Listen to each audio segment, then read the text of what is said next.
या आरोपींनी मुंबई युनिव्हर्सिटीतल्या अभ्यासू आणि होतकरू विद्यार्थ्यांच्या भविष्याशी खेळ केलाय।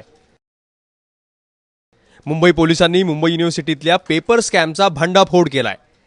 4 शिपाई, 3 क्लर्क आणि युनिव्हर्सिटीतल्या स्ट्रॉंग रूमची देखभाल करणारा आता गजाआड आहे।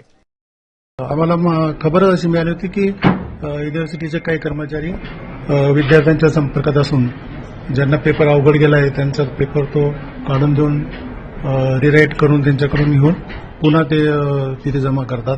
त्यानुसार आम्ही एक बिलिंग भांडूपमध्ये होणार होती ती आम्ही पहिले ट्रॅप केली आणि त्याच्यातून नंतर पुढे आम्हाला लिंक लागली। तर हे लोक आम्हाला 92 पेपर्स वेगवेगळ्या सब्जेक्टचे इंजिनिअरिंगचे मिळाले आहेत। पोलिसांच्या छापेमारीत इंजिनिअरिंगच्या प्रथम वर्षाचे पहिल्या आणि दुसऱ्या सेमिस्टरचे 92 पेपर्स पकडले गेलेत।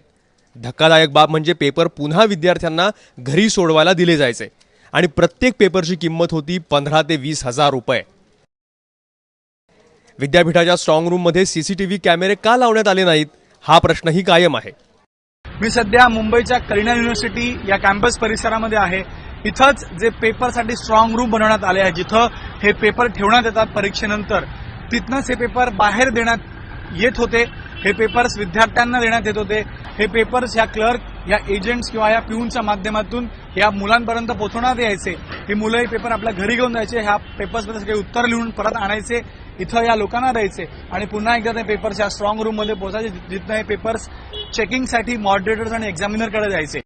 या रॅकेटमध्ये आणखी बडामासा कोणी आहे का?